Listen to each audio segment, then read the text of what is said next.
ইকতারাবাতিস সাআতু, কিয়ামত নিকটবর্তী হয়ে গেছে। ওয়ানশাক্কাল কমার, চন্দ্র দ্বিখণ্ডিত হয়ে গেছে। মক্কাবাসী রাসূলুল্লাহ সাল্লাল্লাহু আলাইহি সাল্লামের কাছে আবেদন জানিয়েছে, আইয়ুরিয়াহুম আয়াতান, নবীজি যেন তাদেরকে নিদর্শন দেখায়। তারা আবেদন করলো নবীজি যেন তাদেরকে আইয়ুরিয়াহুমুল কমারা শিক্কাইন, তাদেরকে যেন চন্দ্র দুই খণ্ড করে দেখায় দেয়। রাসূলুল্লাহ সাল্লাল্লাহু আলাইহি সাল্লাম এইভাবে ইশারা করলেন, চন্দ্র দুই খণ্ড হয়ে গেছে। এটা কিয়ামত নিকটবর্তী হওয়ার আলামত। জিবরিল আমিন রাসূলুল্লাহ সাল্লাল্লাহু আলাইহি সাল্লামকে বিভিন্ন বিষয় সম্পর্কে জিজ্ঞাসা করার এক পর্যায়ে বললেন, কিয়ামত কবে? রাসূলুল্লাহ সাল্লাল্লাহু আলাইহি সাল্লাম জবাব দিলেন, মাল মাসউলু আনহা বিআ'লামা মিনাস সাইল। নবীজি বললেন, যাকে প্রশ্ন করা হয়েছে প্রশ্নকারী ব্যক্তি থেকে সে বেশি জানে না। এর মানে তুমি যেমন কিয়ামতের বিষয়ে আমাকে প্রশ্ন করেছো, আমিও জানি না, আর তুমি যে প্রশ্ন করলা কিয়ামতের বিষয়টা তুমিও জানো না। কিয়ামতের বিষয়টা জানেন একমাত্র আল্লাহ। রাসূলুল্লাহ সাল্লাল্লাহু আলাইহি সাল্লামকে এক সাহাবী প্রশ্ন করলেন, মাতাস সাআহ, কিয়ামত কবে? নবীজি কোনো জবাব না দিয়ে একটু পরে বললেন, আইনা উরাহুস সাইল। একটু আগে যে ব্যক্তি আমাকে কিয়ামত সম্পর্কে প্রশ্ন করেছে, এই ব্যক্তি কোথায়? ওই ব্যক্তি রাসূলের সামনে আসছে, হুজুর এই যে আমি। রাসূলুল্লাহ সাল্লাল্লাহু আলাইহি সাল্লাম বললেন, ইদা দুইয়াতিল আমানাতু ফান্তাজিরিস সাআ, যখন আমানত উঠে যাবে, বিশ্বস্ততা যখন উঠে যাবে, তখন কিয়ামতের অপেক্ষা করো। মানুষ মানুষকে বিশ্বাস করবে, এই বিশ্বাস এগুলা উঠে যাবে আস্তে আস্তে। সুদের লেনদেন কেন বেড়েছে বলেন? সুদের লেনদেন বাড়ার কারণ হলো মানুষ মানুষকে ঋণ দিয়ে এখন আর বিশ্বাস করতে পারে না, এই জন্য সুদও বাড়তেছে। বিশ্বস্ততা উঠে যাওয়ার কারণে রাসূলুল্লাহ সাল্লাল্লাহু আলাইহি সাল্লাম বলেন, তখন কিয়ামতের অপেক্ষা করবা যখন বিশ্বস্ততা উঠে যাবে। ঋণ দেওয়া ভালো কাজ। ঋণ যিনি গ্রহণ করবে তিনি সময় মতো যদি আদায় করে যায়, উভয়টাও প্রশংসার বিষয়। ঋণ দিলাম, একজন ঋণ নিয়ে আবার দিয়ে দিল, উভয়টা ভালো কাজ। যদি তাদের উভয়ের মাঝে বনিবনা সুন্দর হয়, তাদের মাঝে বিশ্বস্ততা কাজ করে, এটা ভালো কাজ। পরোপকার করা এটা তো অনেক বড় দামি কাজ। মুসলিম শরীফের বর্ণনা 2669 নাম্বার হাদিস, 2669 আমাদের মাদ্রাসার পাঠ্যপুস্তক অনুসারে। এই হাদিসের বর্ণনাকারী আবু হুরায়রা রাদিয়াল্লাহু তাআলা আনহু, তিনি বলেন, قال رسول الله صلى الله عليه وسلم من نفس عن مؤمن كربة من كرب الدنيا نفس الله عنه كربة من كرب يوم القيامة। কোন ব্যক্তি যদি কোন মুসলমানের, কোন মুমিনের একটা পেরেশানি দূর করে দেয়, কোন ব্যক্তি যদি কোন মুমিনের একটা পেরেশানি দূর করে দেয়, একটা পেরেশানির মধ্যে আছে একজন ইমানদার, আপনি এই পেরেশানি দূর করে দিলেন, আল্লাহ পাক রব্বুল আলামিন কিয়ামতের ময়দানে তার বড় ধরনের পেরেশানি থেকে আল্লাহ তাকে হেফাজত করবে, তার থেকে আল্লাহ পেরেশানি দূর করে দেবে।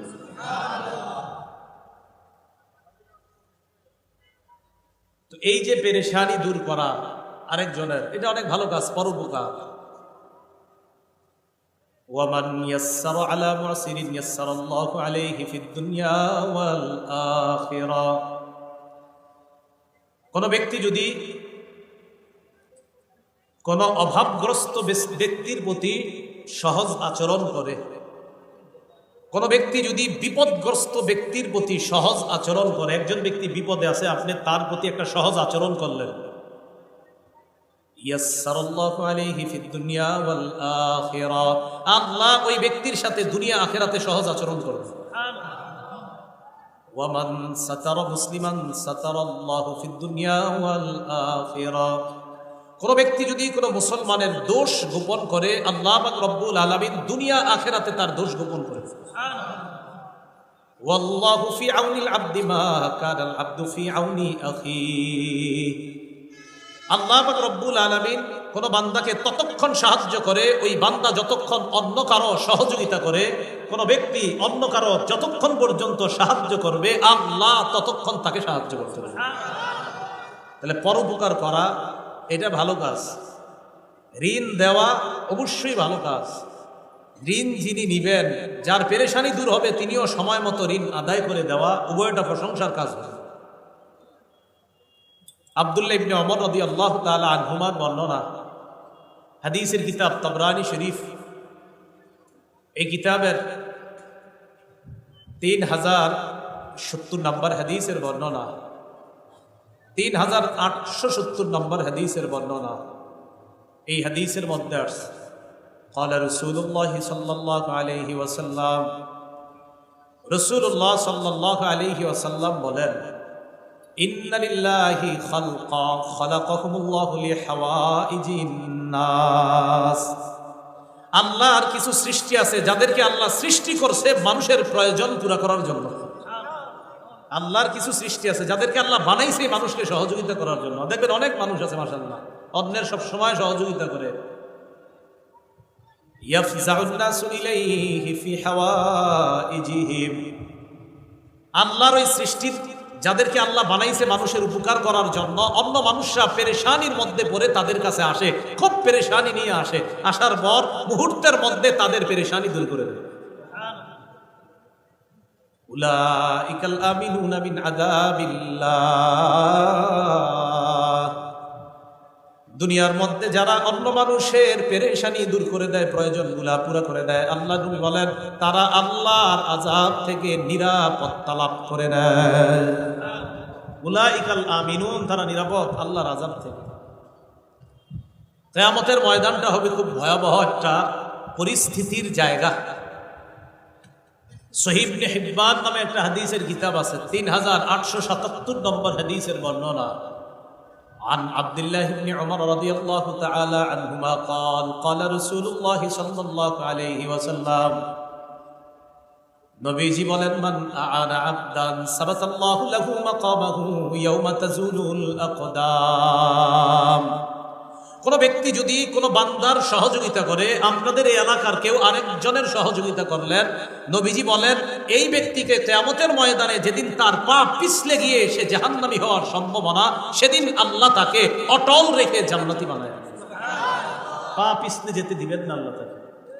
তাহলে আরেকজনের সহযোগিতা করা খুব ভালো কাজ, কিন্তু যাকে সহযোগিতা করা হবে তিনিও এই সহযোগিতাটা সঠিকভাবে নেওয়া। তো এই সহযোগিতার মধ্যে একটা সহযোগিতার নাম ঋণ। কি বলেন তো? ঋণ। এটা তো ভালো, কিন্তু ঋণ নেওয়ার পর আপনি তাকে পৌঁছিয়ে দেওয়া, এই যে সময় মতো দিয়ে দেওয়া, ঋণটা আদায় করে দেওয়া, এটার নাম বিশ্বস্ততা। আর এই বিশ্বস্ততা যদি না থাকে, রাসূল বলেন কিয়ামতের অপেক্ষা করবে। এই বিশ্বস্ততা কি বাড়ছে না কমতেছে? হ্যাঁ, কিছু ক্ষেত্রে, প্রায় ক্ষেত্রে বিশ্বস্ততা কমে যাচ্ছে আমাদের, আল্লাহ হেফাজত করেন। তাই সুদের হার বেড়ে যাচ্ছে। ঋণ দেওয়া ফজিলতের কাজ। সূরা বাকারা 245 নম্বর আয়াতে আল্লাহ বলেন, মান যাল্লাযী ইউকরিদুল্লাহা কারদান হাসানান ফায়ুদাইফাহু লাহু আদআফান কাসীরা, যে ব্যক্তি আল্লাহকে কর্জে হাসানা দেয়, আল্লাহকে কর্জে হাসানা মানে কাউকে আল্লাহর জন্য কর্জে হাসানা দিলেন, আল্লাহ তাকে দ্বিগুণ পুরস্কার দান করেন। ওয়াল্লাহু ইয়াকবিদু ওয়া ইয়াবসুত, আল্লাহ রিজিক বানান, আল্লাহ রিজিক সংকুচিত করেন। ওয়া ইলাইহি তুরজাউন, আল্লাহর কাছে তোমরা ফিরে যেতে হবে। সূরা মাইদার 12 নম্বর আয়াতে আল্লাহ বলেন, লা ইন আকামতুমুস সালাহ, তোমরা যদি নামাজ আদায় করো, ওয়া আতাইতুমুজ যাকাহ, তোমরা যদি যাকাত দাও, ওয়া আমানতুম বিরুসুলি, তোমরা যদি আমার রাসূলদের প্রতি বিশ্বাস স্থাপন করো, ওয়া আযযারতুমুহুম, আমার রাসূলদেরকে যদি তোমরা সহযোগিতা করো, সাহায্য করো, ওয়া আকরাদতুমুল্লাহা করদান হাসানা, তোমরা যদি আল্লাহকে কর্জে হাসানা দাও, আল্লাহকে কি দাও? কর্জে হাসানা দাও, ঋণ দাও। লাউকাফিরান্না আনকুম সাইয়্যাতিকুম, আমি আল্লাহ তোমাদের জিন্দেগীর সব পাপগুলা মুছে দিব। ওয়ালা উদখিলান্নাকুম জান্নাত, আমি আল্লাহ তোমাদেরকে নিয়ামতে পরিপূর্ণ জান্নাতে প্রবেশ করাবো। তো ঋণ দেওয়া তো ভালো, তো বুঝাইতে চাইলাম যাকে দেওয়া হবে তিনি বিশ্বস্ত হতে হবে। তিনি কি হতে হবে বলেন? এই বিশ্বস্ততা যখন বাড়বে দেখবেন সুদের মাত্রা কমে যাবে ইনশাআল্লাহ। আব্দুল্লাহ ইবনে মাসউদ রাদিয়াল্লাহু তাআলা আনহুর বর্ণনা, আন আব্দুল্লাহ ইবনে মাসউদ রাদিয়াল্লাহু তাআলা আনহু قال قال رسول الله صلى الله عليه وسلم ما من مسلم يقرض قرضا مرة كان كصدقته مرتين। নবীজি বলেন কোন মুসলমান অন্য কাউকে যদি একবার ঋণ দেয়, কয়বার? আপনি কাউকে 10 টাকা একবার ঋণ দিলেন আর আল্লাহর রাস্তায় 20 টাকা দান করলেন, তাহলে ডাবল করলেন দান। ঋণ দিলেন 10 আর 20 টাকা দান করলেন, তাহলে ডাবল হলো দান। নবীজি বলেন কোন ব্যক্তি অন্য কাউকে যদি একবার ঋণ দেয়, কানা কাসাদাকাতিহি মাররাতাইন, আল্লাহ তাকে 2 বার সদকা করার সওয়াব লিপিবদ্ধ করে দেয়। একবার ঋণ দিলে 2 বার সদকার সওয়াব, একবার ঋণ দিলে 2 বার দান করার সওয়াব। তো বুঝাইতে চাইতেছি বারবার ঋণ দেওয়া ভালো, যিনি নিবেন তিনি বিশ্বস্ত হতে হবে। তাহলে দেখেন ঋণ দেওয়া ভালো, আবার ঋণের টাকাটাও আপনি পেয়ে যাবেন যদি বিশ্বস্ত হয়, এতে আপনি ডাবল সদকার সওয়াব পাবেন। আমি শুধু বুঝাইতে চাইতেছি বিশ্বস্ততাটা যেন আমাদের থেকে উঠে না যায়। এটা উঠে যাওয়া কিয়ামতের অপেক্ষা করা।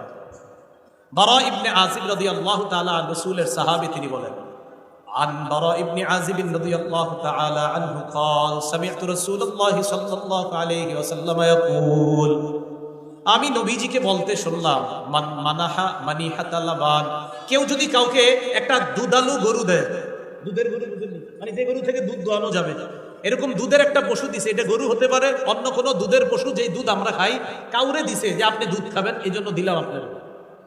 মান মানাহা মানিহাতা লাবান আও ওয়ারাকিন, কেউ যদি কাউকে স্বর্ণ রূপা ঋণ দেয়, আগের যুগে ছিল আপনার স্বর্ণ রূপাই টাকা পয়সার মতো ঋণ দেয়, আও হাদা যুকাকা, অথবা কেউ যদি কোনো পথিককে রাস্তা দেখা যায়, কুটুমপুর এই দিক দিয়ে এক ব্যক্তি গাড়ি নিয়ে ঢুকছে, আপনারা বললো ভাই আমি অমুক জায়গায় যাবো, রাস্তাটা দেখায় দেন, আপনি রাস্তা দেখায় দিলেন, কানা লাহু মিসলু ইতকি রাকাবাতি, আল্লাহ তাকে একটা গোলাম আজাদ করার সওয়াব দান করলেন। কাউকে দুধ খাওয়ার জন্য গরু দিলেন, আপনি কাউকে স্বর্ণ রূপা ঋণ দিলেন, অথবা আপনি কাউকে রাস্তা দেখায় দিলেন, আল্লাহ তাকে গোলাম আজাদ করার সওয়াব দান করলেন। ঋণের স্বরূপ আরেকটা, বর্তমানে মনে করেন কথার কথা আপনার 4টা অটো আছে, অটো বর্তমানে অটো গাড়িগুলো সিএনজি বেশি না, সিএনজি অটো, একটা গরিব মানুষ কথার কথা, ওরে বললেন কি তোমার কি অবস্থা, বলতেছে আমি মেয়ে বিয়ে দিব, টাকা নেই। তা আপনি সিএনজিটা দিলেন আর কি 10 দিনের জন্য, ঠিক আছে 10 দিন চালাও, টাকা পয়সা 10 দিনে যা কামাইবে না তোমার, আবার দিয়ে দিও 10 দিন পরে সিএনজিটা। বিশ্বস্ত মানুষ, পাশের গ্রামেই লোক, তো আপনি দিলেন গাড়িটা। এই যে গাড়িটা যদি আপনি এইভাবে কর্জা দেন, মানে তিনি ঋণ নিছে আর কি, ভাই আপনার গাড়িটা দেন, আমি 10 দিন চালাবো, টাকা পয়সা যা পাই বিয়েতে খরচ করুন, পরে আস্তে আস্তে আপনার ঋণটা আবার পরিশোধ করে দিব, কথার কথা এরকম যদি কেউ নেয়। এই জাতীয় ঘটনা, বাহন ঋণ দেওয়ার ঘটনা নবীজির যুগেও ঘটছে, বাহন রাসূলের যুগেও ঘটছে। সহিহ বুখারীর বর্ণনা, عن أنس بن مالك رضي الله تعالى عنه قال كان بالمدينة فزع فاستعار النبي صلى الله عليه وسلم فرسا لأبي طلحة, মদিনার মধ্যে একবার ভীতি সঞ্চার হলো, চারদিকে ভয় ছড়িয়ে দেওয়া হলো, একটা ভয় ভয় এমন অবস্থা মদিনার মধ্যে বিরাজ করতেছে। فاستعار النبي صلى الله عليه وسلم فرسا لأبي طلحة, আল্লাহ নবী আবু তলহার থেকে একটা ঘোড়া ধার করে নিলেন। আবু তলহা, তোমার একটা ঘোড়া আমারে ঋণ দাও, তোমার একটা ঘোড়া আমারে ঋণ দাও। তো ঘোড়াটা নিলেন, নেওয়ার পর রাসূলুল্লাহ সাল্লাল্লাহু আলাইহি সাল্লামকে যেই ঘোড়াটা দিছে আবু তলহা, এটাকে মানদুব নাম বলা হয়, ইউকালু লাহু মানদুব, এই ঘোড়াটার নাম হলো মানদুব। বলেন কি নাম? মানদুব। ফারাকিবা, রাসূল এই ঘোড়ার উপরে চড়লেন। চড়ার পর নবীজি সাল্লাল্লাহু আলাইহি সাল্লাম বললেন, এই ঘোড়াটার মধ্যে কোনো ভয়ের কিছু দেখলাম না, ইল্লা ওয়াজাদনাহু বাহরা, এই ঘোড়াকে তো সমুদ্র পাইছি মানি, অর্থাৎ সমুদ্র মানি হলো এই ঘোড়াটা অনেক দ্রুতগামী ঘোড়া, মাশাআল্লাহ অনেক সুন্দর ঘোড়া। তো রাসূলের যুগেও বাহন ধার দেওয়া, বাহন ঋণ দেওয়া এই ঘটনা ঘটছে। তো এই যুগেও যদি কেউ বাহন ঋণ দেয়, এই ঋণ দেওয়া এটাও বৈধ আছে। বাকি বুঝে শুনে ঋণ দেওয়া, বিশ্বস্ততা থাকা। রাসূলুল্লাহ সাল্লাল্লাহু আলাইহি ওয়াসাল্লামের জামানায় ব্যবসা বাণিজ্য হতো। তো ব্যবসা বাণিজ্যের মধ্যে আপনি আমার কাছ থেকে ধান নিলেন, চাউল নিলেন, কথার কথা কিছু নিলেন, ধান চাউল। এখন এটা যদি আপনি নেন, বাকিতে নিলেন। বর্তমানে আমাদের যেগুলো ঘটে, 1 মণ চাউল নিয়ে আসলেন অমুকের দোকান থেকে, 2 মণ, এরকম মাসে মাসে আনেন, টাকা দিচ্ছেন না। ব্যবসার ক্ষেত্রে কাউরে কিছু আপনি দেওয়া, এরপর টাকা পাওনা থাকা, এটাও ঋণ। বলেন এটাও কি? এই ঋণ মানে কেমন যেন এটা কর্জা, আমি তো টাকা পাও না, মানে আপনি খাদ্য দিলেন, এটা টাকাটা পাও না, এই টাকাটাও উনি আপনার কাছে দিবে, এটা আপনার কাছে ঋণী। কেমন যেন আপনি তাকে 10 টাকার চাউল দেওয়া মানে 10 টাকা পান, এই পাওনাটা এটা সাথে আপনাকে দিতে হবে, এটাও এক ধরনের ঋণের মতো, কারণ আপনি বাকি দিচ্ছেন 10 টাকা, 20 টাকা, 30 টাকা। এই ঘটনা রাসূলের যুগে ঘটছে।